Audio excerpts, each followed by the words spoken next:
കഴിഞ്ഞിട്ട് ഇവർ പോയെന്ന് പറഞ്ഞു. മനസ്സിലായില്ല. ബാഗ് പിന്നെ പൊങ്ങി വരുമല്ലേ? ബാജിബായ പൊങ്ങി വരും. ഡ്രസ്സൊക്കെ നനഞ്ഞു കഴിഞ്ഞാൽ താഴെ തന്നെ നമുക്ക്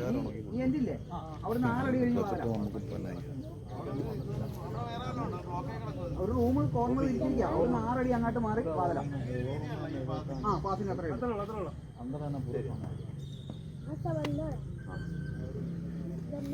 जब सब लोग दूसरे तो ये भी दूर सकते हैं।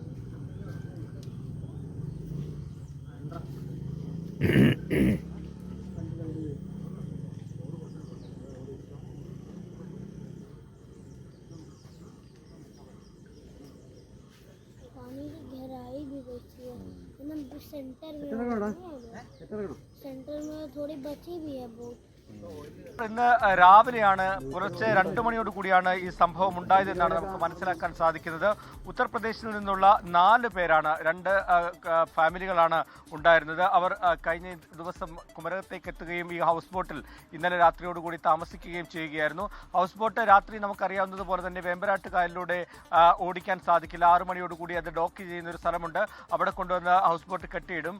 അവിടെ ഇന്നലെ രാത്രിയിൽ കൊണ്ടുവന്ന് കെട്ടിയിട്ടതാണ്. എന്നാൽ രാത്രിയിൽ ഈ ഹൗസ് ബോട്ടിലേക്ക് വെള്ളം കയറുകയായിരുന്നു. അങ്ങനെ അർദ്ധരാത്രി പുലർച്ചെ ഏകദേശം 2 മണിയോടുകൂടി വെള്ളം ഈ ഹൗസ് ബോട്ട് മുങ്ങുന്ന ഒരു അവസ്ഥയിലേക്ക് പോയി. അപ്പോൾ തന്നെ ഇതിലുണ്ടായിരുന്ന യാത്രക്കാരെ പുറത്തിറക്കി എന്നാണ് നമുക്ക് അറിയാൻ സാധിക്കുന്നത്.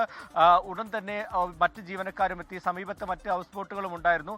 അവരെല്ലാം വന്ന് ഇവരെ രക്ഷപ്പെടുത്തുകയായിരുന്നു. പിന്നാലെയാണ് പോലീസും അതുപോലെ തന്നെ ഫയർഫോഴ്സും അവിടേക്ക് എത്തിയത്. എന്തായാലും മറ്റ് അനിഷ്ട സംഭവങ്ങളൊന്നും ഉണ്ടായിട്ടില്ല എന്നാണ് മനസ്സിലാക്കാൻ കഴിയുന്നത്. ഉത്തർപ്രദേശ് സ്വദേശികളായിട്ടുള്ള ഗജേന്ദ്ര സിംഗ്, അതുപോലെ തന്നെ ഇദ്ദേഹത്തിന്റെ ഭാര്യ അഞ്ജലി, ഒപ്പം തന്നെ സുഹൃത്ത് രാഘവ്, അദ്ദേഹത്തിന്റെ ഭാര്യ ആശ എന്നിങ്ങനെ 4 പേരാണ് ഈ അപകടത്തിൽപ്പെട്ടത് എന്നാണ് നമുക്ക് മനസ്സിലാക്കാൻ സാധിക്കുന്നത്. ഇവർ ഇപ്പോൾ ചികിത്സയിലാണ്. ഇവർ ഉടൻ തന്നെ നാട്ടിലേക്ക് മടങ്ങുമെന്നും അറിയാൻ കഴിയുന്നുണ്ട്.